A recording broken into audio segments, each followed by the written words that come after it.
This is an unpublished book called A Stone's Throw. It's the first in a series I've written called Daring Danny's Dangerous Day. So book one, Stone's Throw, and I'm going to read it to you on my Likebook e-reader. Chapter 1, Hard Head. Most of the blood on my face was dry by the time Mom drove up. It had only been a few minutes since the incident. Or was it an accident? I sure know what I'm calling it. He threw that rock on purpose, I told the friends around me. It hit me right in the head. Yeah, but there's a huge wooden fence between us and them, one friend said. He couldn't have aimed specifically at you. Max, my shoulder monkey, climbed the fence and studied the angle of the throw. It had to be really high lob to get to you, he shouted. He jumped off the fence and ran over to me. Max got back on my shoulder, the shoulder not next to the cut and the blood. He said, "It's just bad luck, Danny." He continued mumbling until Mom arrived. Bad luck, bad luck. The gooey mess on the side of my head, where the rock had hit, was still sticky and squishy. It felt like a sponge filled with day-old syrup. The kids standing around me kept telling me to stop touching it, but I couldn't. It felt weird and didn't really hurt anyone anymore. I pulled open the side door of the van. As the noise of the sliding door stopped, I said, "Mom, I think I need stitches." "What's new?" she said. "What happened this time?" "Sean threw a rock and hit me in the head," I said. "I better have a look. Come up here." I climbed onto the long bench seat behind Mom and leaned forward between the front seats so she could see the cut. The late afternoon sun lit my head up as it came into my mom's view. "Oh, wow," Mom said. "You're right. There's a pretty big gash. Buckle in." "Told ya," Max said. "It's gross, too." As we drove to the hospital, Mom asked lots of questions. Yes, I was sure it was Sean, because I heard him laughing after it hit me. No, I didn't do anything to deserve it. I couldn't even see him when he threw it. No, I don't know why he threw it. He's just a bully. Yes, it hurt. Not as much as when it first happened. When we got to the hospital, we waited for a long time in the waiting room. Long enough to eat 2 chocolate bars from the vending machine and drink a can of 7-Up while watching an entire episode of MASH on the TV in the corner. Finally, we were taken into a small room and 2 people made short work of my cut. A male nurse cleaned the area around the wound, put some numbing cream on it, and shaved the hair around the cut. Then the doctor stitched it up with a needle and thread. 7 stitches, he said. "Good thing you've got a hard head. This could have been much worse. Your skull is fine, just a surface cut." "Just?" I said. "Well," the doctor laughed, "compared to the other things I've stitched up today, you can count yourself lucky." "Oh," I said, "thanks, I guess." I wasn't sure what was so lucky about getting hit in the head with a rock. When we were back in the van, driving home, Mom said, "You've had a pretty amazing day. I'm sorry it ended up this way. Now, tell me the whole story. What happened?" Chapter 2, The Big Day. The day started early in the morning. It was an hour before we needed to leave for school. I was sitting at the table with Mom, Dad, and my sister Jo. "You're going to need a healthy breakfast to have enough energy for today," Mom said as she walked up to the table holding a stack of plates. She laid the top plate, filled with pancakes, in the middle of the table. Then she put the other 4 plates in front of us and sat in her chair. "Yeah," I said as I grabbed 3 pancakes. "I can't wait for the Jog-A-Thon this afternoon." You've done a good job getting sponsors," Dad said as he loaded his plate with pancakes. "How many did you end up getting?" 17, Jo answered for me because my mouth was full of pancakes. Dad looked at Jo. 17 sponsors? Are you his manager?" I laughed. "Yeah, she manages to annoy me a lot." Max jumped to my shoulder and smacked me on the side of the head. "Be nice, you bully." I tried not to flinch too much from the smack. Nobody else could see Max, and he knew it. He was always trying to tell me what to do. Sometimes I responded to Max, and everyone acted like I was crazy. This time, I held my cool. Dad asked, "How much money did you raise?" $42 a lap, I said proudly. That means I'm easily going to make hundreds of dollars for the school, maybe even thousands. Dad laughed. Well, we will be proud of you no matter how many laps you do. You've told a lot of people about the good things the school is doing in the community. That's true, Mom said. Now, what about this morning? Have you decided which animal to take to the animal parade? Jo clapped her hands. Take Thumpy. He's so cute. It was true. Thumpy, my sister's rabbit, was very cute. What category will he win? I asked. There will be lots of cute things. Winning that one will be the hardest. What are the other categories? Dad asked. I slid off my chair and ran to my room. I'll go get the list, I shouted as I went. It's on my bed. Moments later, back in my chair, I read the bottom of the advert for the animal parade. Each child must lead their animal a short distance. Animals will be expected to walk in front of a panel of judges. Awards will be given in the following categories: cutest, fastest, tallest, smallest, loudest, quietest, funniest, most amazing, most intelligent, and most obedient. We have a lot of animals to choose from, Mom said. She was right. We lived on a small farm and had goats, chickens, rabbits, ducks, geese, cats, dogs, fish, and birds. Maybe you should think about which animal could fit each category. I was deep in thought. Suddenly I blurted, I know. We can win the most amazing category. How? Jo asked. With Goose Goose, I said confidently. She follows my red wagon wherever it goes. Dad laughed. Does she really? Haven't you seen that? Said Mom, clapping her hands. What a great idea, Danny. So, Dad said, what happens? Go get the wagon, Mom said. Walk in front of the windows. Show your dad. I jumped down from my chair and headed towards the back door. Wash your hands first, Mom said. After a quick stop in the kitchen, I headed to the barn. I grabbed Redsy, my little red wagon, on the way. I went to the pen where Goose Goose slept and opened the gate. Then I walked back to the house, pulling Redsy behind me. Max sat facing backward on my shoulder, looking at the wagon, and Goose Goose following close behind. He said, That goose is seriously in love with Redsy. As we walked past the front window, Jo was clapping, Dad was laughing, and Mom was nodding her head. I came into view first. Redsy bounced along behind me, and clucking away, her head down, eagerly following the wagon, waddled Goose Goose. When I came back into the house, Dad was still laughing. She does that every time you pull the wagon. Yep, I said, every time. Well, Dad said, shaking his head, that is certainly amazing. Chapter 3, Goose Goose.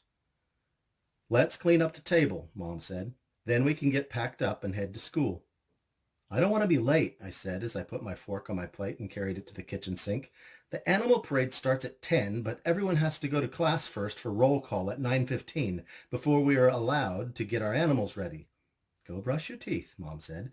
Then you'll need to find an animal carrier in the barn, the right size for Goose Goose. A few minutes later, I was in the barn looking at plastic boxes. They were designed to hold animals. Each was made of rugged plastic with a wire door that had a special handle that a person could open, but an animal couldn't. I found one the right size for Goose Goose and carried it out to find her. Goose Goose was easy to find. When the wagon had stopped moving, she curled up underneath and fell asleep. It was her favorite spot. Getting her in the carrier was another story. Getting a goose to do something it doesn't want to do is nearly impossible. Luckily, I had grabbed a handful of corn from the barn. I called her name and threw the corn into the carrier, which I had set down next to her before waking her. She stuck her head in the carrier. I pushed against her tail feathers as if trying to pick her up, and she scuttled away from my hands and into the carrier. I quickly shut the door behind her. Good job, Max said. Looks like you've done that before. I knew he was just teasing. I'd been catching animals since before I could walk. Max helped and watched me catch hundreds of critters over the years. Trained barnyard pets were a lot easier to catch than wild animals. I picked up the carrier, which now had the goose inside, and placed it in the bed of my wagon. Taking Redsy's handle firmly in my grip, I walked back to the house. Max ran down my arm, down the long metal wagon handle, and jumped to the top of the goose carrier. He leaned over and stared in through the grate at Goose Goose, who was now laying on the bottom of the carrier, eating corn. I pulled Redzy to the front yard and stopped in the grass next to the driveway where Mom's van was parked. I turned to head back into the house. Goose Goose would be fine waiting there for the next few minutes. Max jumped off the carrier and ran up behind me. With practiced skill, he climbed up my pant leg and leapt to my shoulder. We walked back into the house together. Mom met us in the kitchen. "Did you get a bowl of food and water for Goose Goose?" she asked. "Oh," I said, "I forgot." Mom handed me 2 plastic containers with lids on them. "Here you go," she said. "Fill one with corn from the barn and the other with water." I knew it was important to look after our pets, especially when they are traveling or penned up in a cage. They have no way to get their own food. I ran out to the barn and filled up one container with corn. Then I went to the water hose on the side of the house and filled the other with water. I took the 2 containers back into the house and showed Mom. "Good," she said. "We can give her those when we get to school. Do you have everything else you need?" "Yeah, I'm wearing my running clothes under these warmer clothes," I said, "and these are my running shoes." "Okay," Mom said, "we're running late, so let's get going." Chapter 4, Roll Call. When we got to the school, there were lots of cars already there. One had a horse trailer behind it. "Oh, wow," I said. "Christy brought her pony. She will win something for sure." I hopped out of the car and ran to my grade 3 classroom. When I got there, Miss Mahoney was already taking roll. I slid into my seat just as she said, "Danny?" "Yes, miss," I said in a loud voice. "I'm here." As the teacher continued calling roll, I thought through what I would do with Goose Goose. I needed to go slow enough that she keeps up with the wagon and doesn't get distracted by the other animals and noise. And I needed to go close enough to the judges that they hear her saying her name as she walks. Goose Goose basically named herself when she was young. One day when Mom was feeding the animals, she sat on the ground and pulled a gosling onto her lap.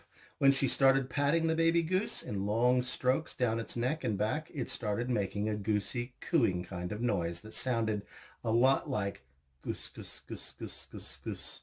So Mom started calling her Goose Goose. Later, we realize she says her name whenever she's happy. Nothing makes her more happy than following Redzy.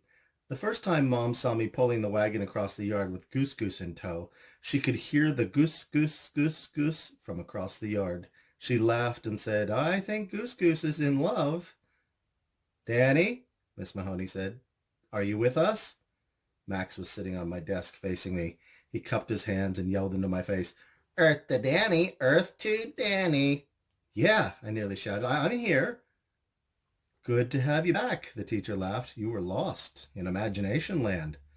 "Always in La La Land," Max said, crossing his arms.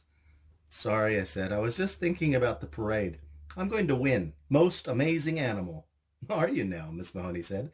"I'll look forward to that." The teacher walked over to me and knelt down next to my desk. "And Danny, don't ever feel bad for having a great imagination. It's a gift." "Yes, ma'am." A smile spread across my face. Then I turned to Max and raised my eyebrows as if to say, "Take that, monkey face." Max got my meaning and stuck his tongue out, blowing me a raspberry.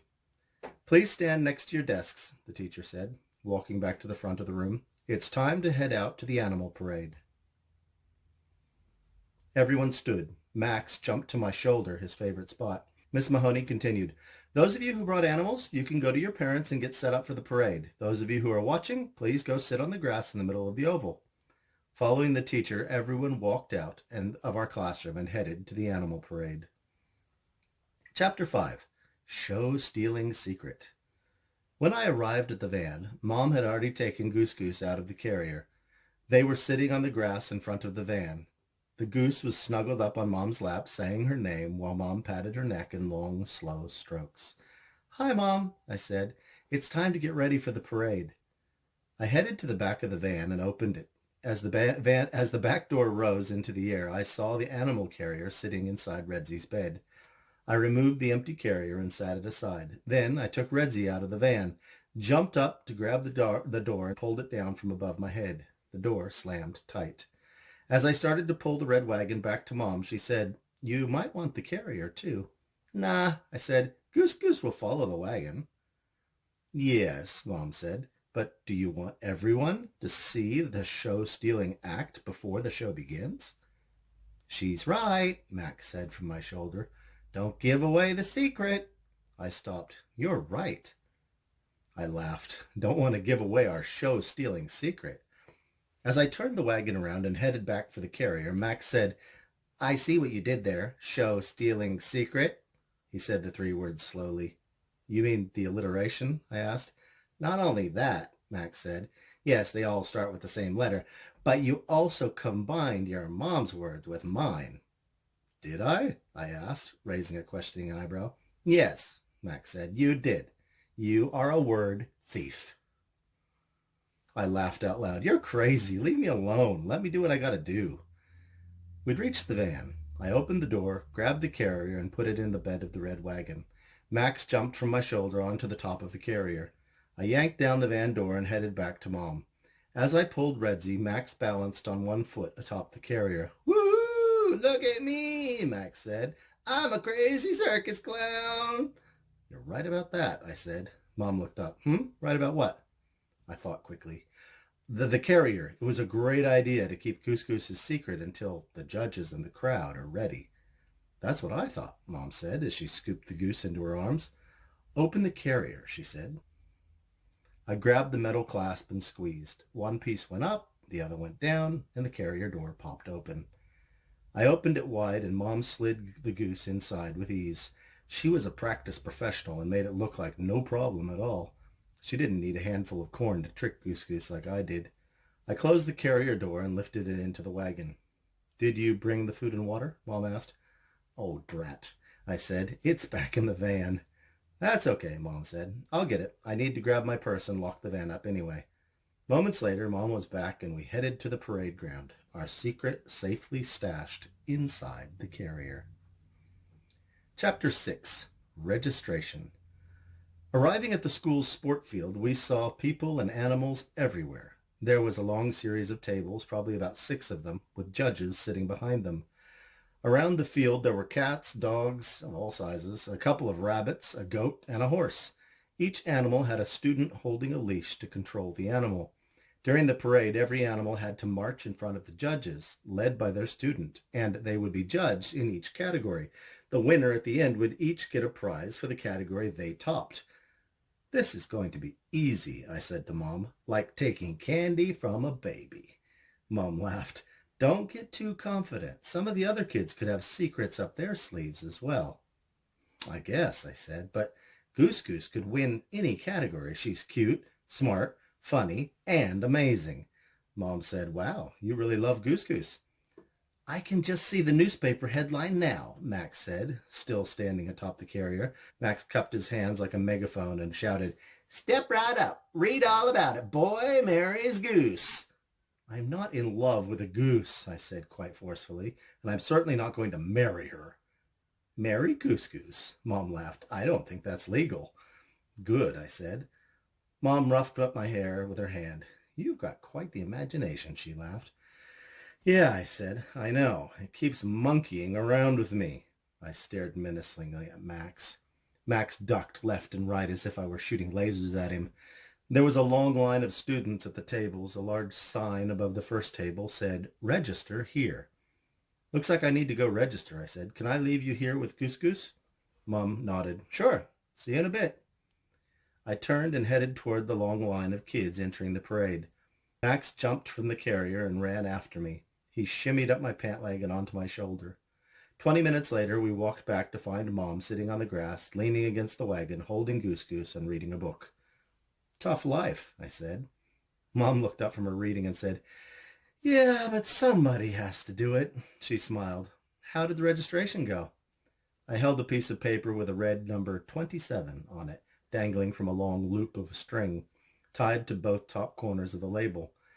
Goose Goose has to wear this, I said, so the judges know which entrant she is. It has to be on the side of her facing the judges. Okay, Mom said, easy enough. She held the label against Goose Goose's left side and wrapped the 2 strings all the way around the goose, a piece of string on both the front side and back side of Goose Goose's legs. Then she looped it around the label and pulled it tight. It looked kind of like a saddle on the side of Goose Goose, and it worked perfectly. A voice came over the loudspeaker. All students registered for the animal parade, please form a line starting at the registration table. Once the line is formed, we will begin the parade.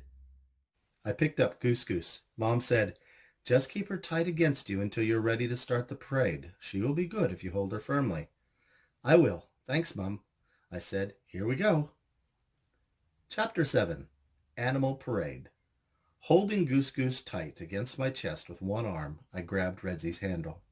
Leaving the carrier with Mom, we joined a long line of students. As we walked to the line, Goose Goose could hear the wagon bouncing along and stretched her neck to look behind me and at Redsy. Max said, I think the wedding should be for Redsy and Goose Goose. This goose is in love. Once the line had formed, the voice came over the speaker again. The voice belonged to the guy at the registration table. Okay, kids, we're ready to start the parade. When your number is called, please lead your animal in front of the judges. The only time your animal will be judged is when you pass in front of the tables. The rest of the parade, you do not need to worry about your animal's performance. When the judges are ready, I will call the next number in line and introduce you and your animal from the registration notes in front of me. Is everyone ready? I joined the rest of the kids in shouting, yes! One by one, the animals passed in front of the judges. Bunnies trying to hop on command, cats on leashes. That was crazy funny. Dogs doing tricks, a pony prancing sideways. This was tough competition. Finally, I was standing in front of the first table. The judges nodded and the announcer said, Number 27, Danny and Goose Goose. I paused to make sure all the judges were watching.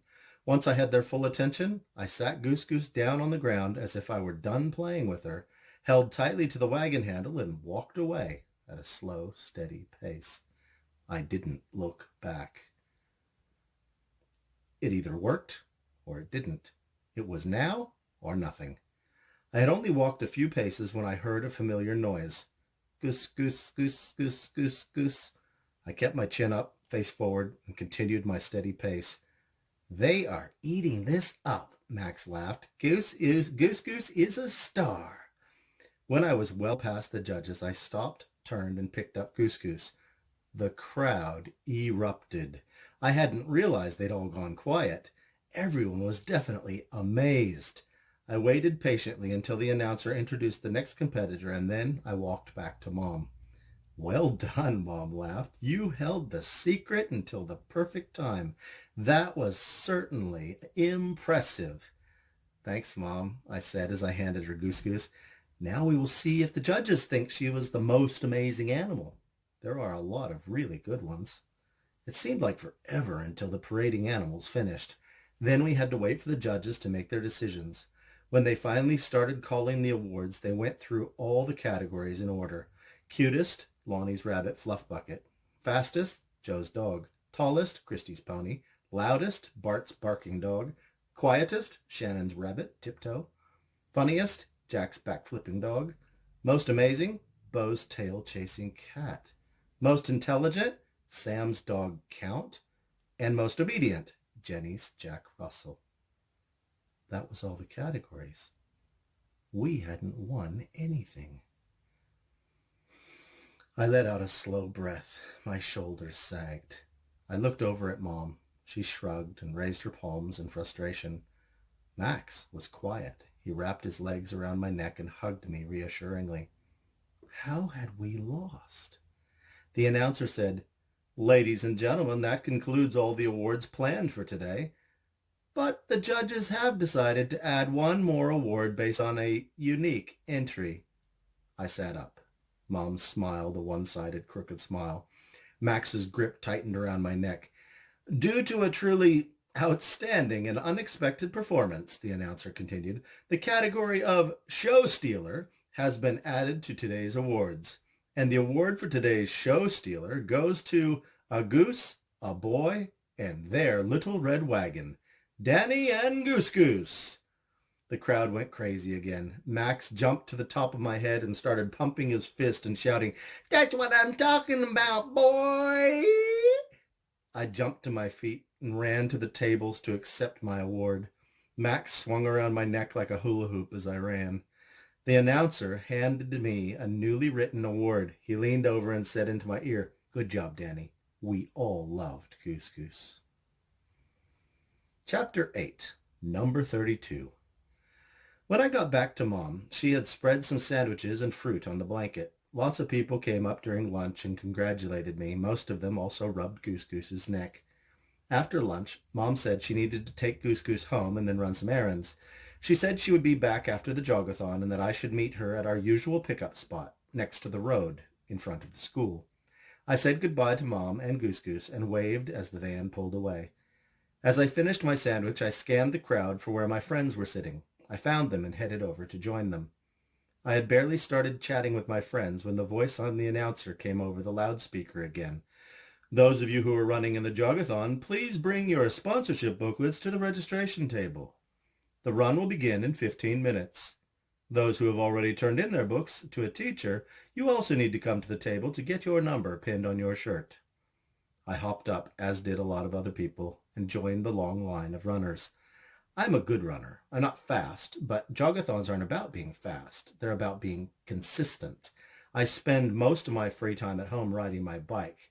I can ride for hours without resting, so I know I can jog for hours too. "Slow and steady wins the race," Max said. He was sitting on my shoulder waiting patiently as the line got shorter and shorter. Soon we were at the registration table. Finally, standing first in line, I saw a student finish registering at the table in front of my teacher. As they walked away, I walked up. "Danny," Miss Mahoney said with a smile, "I saw your booklet. Good job on getting so many sponsors." "Thanks," I said.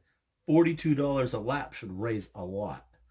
"That depends on how many laps you do." "Yeah," I laughed. "I've been thinking about it. I should be able to get at least 24 laps in 2 hours." "How did you figure that?" she asked. "1 lap every 5 minutes," I said. "I should be able to do that. Easy." "Aren't you planning on resting?" "No, I won't need to," I said. "I'm not going to run, just jog." Sounds like a good plan," Miss Mahoney said. She held up a piece of paper. "Happy with the number 32?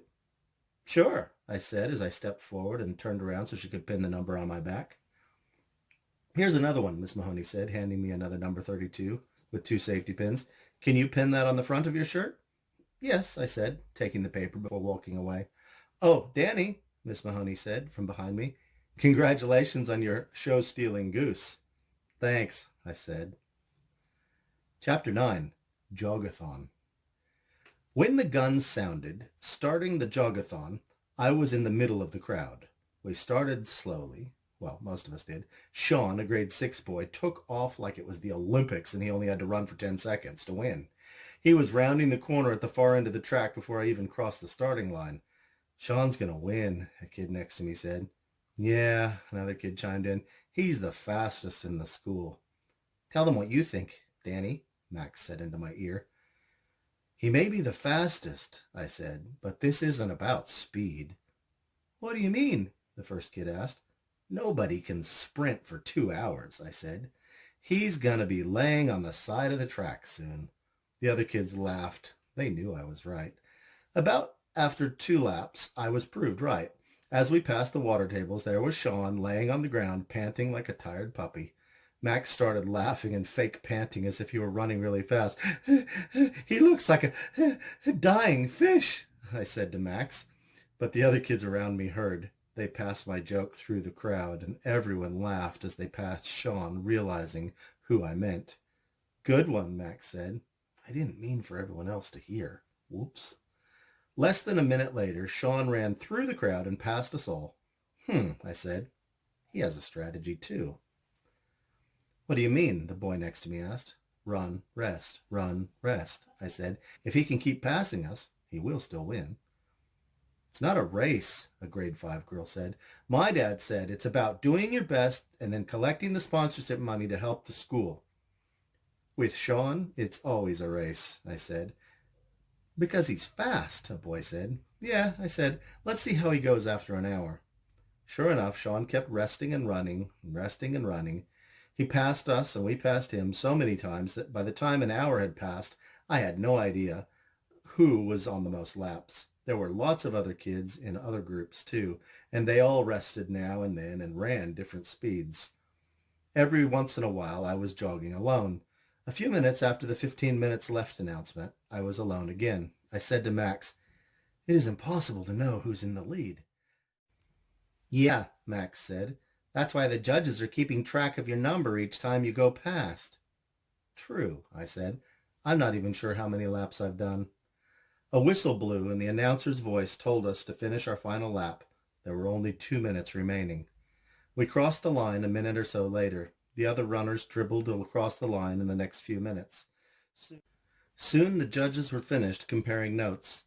The loudspeaker crackled and the announcer said, "Well done, kids. We had a very close race today. Please join us on the stage as your names are announced. Amazingly, there were 4 runners who tied for 3rd place. On 29 laps, we have Joe, Shelley, Sam, and Henry." "That makes sense," Max said. "They were running and resting together." "Yeah," I said. "They are friends." As the 4 walked forward, people patted them on the shoulders and cheered. "Unfortunately," the announcer said once they had reached the stage, "this means we will need to get 3 more trophies before giving them to you kids. But please, everyone, give a loud round of applause to the 4 fine runners." When the cheering died down, the announcer continued, "In 2nd place, we have one speedy young man running 30 laps. Please come forward, Sean." Again, everyone cheered as Sean walked to the stage. He didn't look as happy as the 3rd place winners. When the judges gave him his trophy, and as the crowd cheered for him, his eyes scanned the crowd. "He's trying to figure out who beat him," Max said. "And now our winner," the announcer said. "On 32 laps, the boy who never rests, Danny." Even though I had followed my strategy and kept jogging, I was still surprised. "Wow," I laughed. "It worked."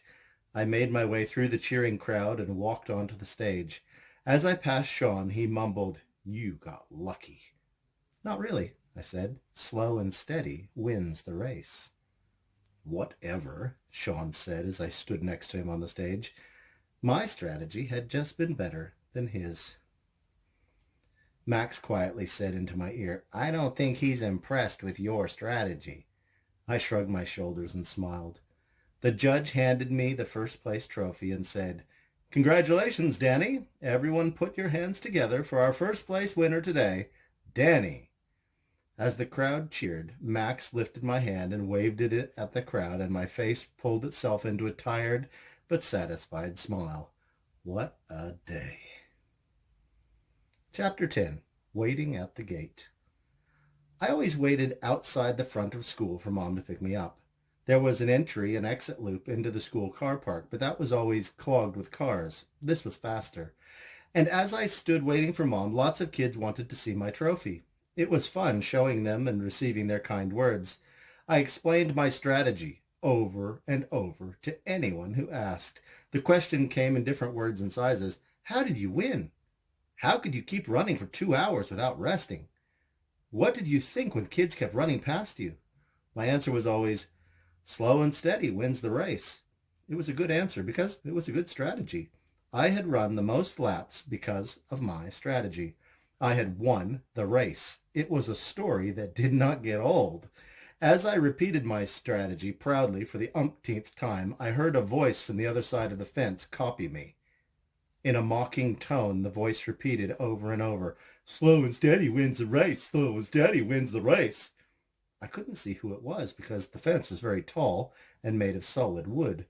The voice continued, "Slow and steady wins the race. Slow and steady wins the race." Then the voice changed, and in a shout that I recognized, it said, "Only for losers." Max said, "Uh-oh, Danny, you know what Sean is like when he gets angry. Just keep quiet." But the kids all around me were starting to laugh. So I shouted back, "Who's the loser today?" The crowd of kids on both sides of the fence went quiet. They all wanted to hear what Sean would say next. "What did you say?" Sean's voice came menacingly through the fence. He was right on the other side. Feeling braver than usual with the fence between us, I walked right to where I heard his voice come from and faced the fence. "Don't do anything stupid, Danny," Max shouted. I was probably standing inches from his face, but he couldn't see me. It was like we were toe-to-toe in a boxing ring. Then I shouted, "I said you are a loser!" Oh boy. You should have heard the crowd erupt. It was like a volcano of laughter and ooh and ah. Then someone shouted, "Take that, Sean!" Shaking on my shoulder, Max said, "You better run, Danny. He's going to kill you." I looked down to one end of the fence to see if anyone was coming around. Then I looked at the other end. No one came. It sounded like the crowd was still right on the other side of the fence. Sean shouted from the same place as before, "You guys are the losers." Good, I thought. He's not coming around to chase me. "Let's see who the luckiest loser is," Sean shouted. The crowd on Sean's side of the fence started laughing. What happened next keeps happening over and over in my mind, like a TV replay of a football player getting hurt over and over. Then again, in slow motion. "What is he talking about?" I asked Max. "Dunno," said a boy standing near me. "Dunno," said Max from my shoulder. I stepped away from the fence, 2 steps, maybe 3. Then whack! Something hit me on the side of the head, just above my left ear. It hurt bad. Stunned, I put my hand to the pain and felt something warm, wet, sticky, and lots of it. "Blood!" someone shouted into my now soaked ear. "You're bleeding, Danny!" I stumbled sideways and sat down. A voice from the other side of the fence started laughing. "Are you kidding me?" Sean shouted. "I got him? That is too good." The kids around me wanted to go get a teacher. "No, don't," I said. "My mom will be here soon. I'm okay anyway." "Not really," one boy said. "There's lots of blood." "Yeah, head cuts always bleed more," I said. "I know. I get hurt all the time. Doesn't bother me. I'm tough." "How did he even hit me?" I asked. "Just a lucky throw," the boy answered. I laughed and grimaced at the same time. Lucky for him, maybe. I talked to the kids standing around me until Mom pulled up. I stood and stumbled into the van. Chapter 11. Visiting the Truth. "So, that's the whole story," I said as we drove home from the hospital. "Goose and I stole the show, and then I won the Jog-A-Thon. It would have been a perfect day if Sean hadn't been a sore loser." "The rock came from the other side of the fence, right?" Mom asked. "Yes." "So how do you know it was Sean?" "He said he threw it." "Was it just random luck that it hit you?" "Well, maybe for him," I said. "It sure wasn't lucky for me." I saw the 7-Eleven go past my window. "This isn't the way home," I said. "No," Mom said. "It isn't." Where are we going?" I asked. "That boy is going to give you an apology." Mom sounded angry. Max, who had been nearly asleep on my lap, looked up at me. "Not good, Danny." "Don't worry about it, Mom," I said. I just want to go home." "I'm sorry, Danny." Mom was determined. "When someone hurts another person, they need to apologize. If they haven't learned that yet, they need to be taught compassion." Okay," I said. "What are you going to do?" "I'm going to explain it to his parents," Mom said. "I'm sure they will encourage Sean to apologize to you." Mom pulled the van to a stop and got out. I watched as she walked to the front door. Max was shaking his head. "You deserve this." "I do not," I said. "I told you not to say mean things to Sean," Max said. "Then you lied to your mom." "I didn't lie. I told the truth." I paused, thinking back. "Well, mostly." Mom was walking back to the van. She looked madder than before. Her door flew open. "Did you call Sean a loser?" "Maybe," I mumbled. "Get out," Mom commanded. I got out and followed my mom to the house. Sean and his mother stood at the door. "Go ahead, Danny," Mom said. I stared at the ground. "Eye contact, Danny," Mom said, "and I want to hear it like you mean it." I lifted my eyes. Sean looked like he was about to laugh. "I'm sorry, Sean," I said. "I shouldn't have called you a loser." "That's right," Sean said. "Sean!" His mother said his name like the house was on fire. Sean stopped talking suddenly. "What do you have to say for yourself?" Sean's mom said more as a statement than a question. Sean's voice went down to the floor and his eyes followed. "Eye contact, Sean," his mom demanded. His eyes met mine. They were filling with tears. I'm sorry for calling you a loser too. And, his mom said, I'm sorry for hitting you with a rock. I extended my hand. Sean took it, and we shook. Want to see the stitches? I said. They're really awesome. Okay, Sean laughed. I reached up and yanked the bandage off. Annie, Mom said. I turned my head so Sean could see. Oh, wow, he said. His mother covered her mouth and breathed in sharply. 7 stitches, I said proudly. Cool, Sean said, staring at the wound. Man, you're tough. Thanks, I said. Let's go, Mom said. You've had a big day. Sean patted my back as I turned around. See you at school tomorrow. I smiled. Yeah, see you then. We were about halfway to the van. The door of the house behind us opened again. Hey, Danny, Sean called. Yeah, I said. Good running today. Thanks, Sean.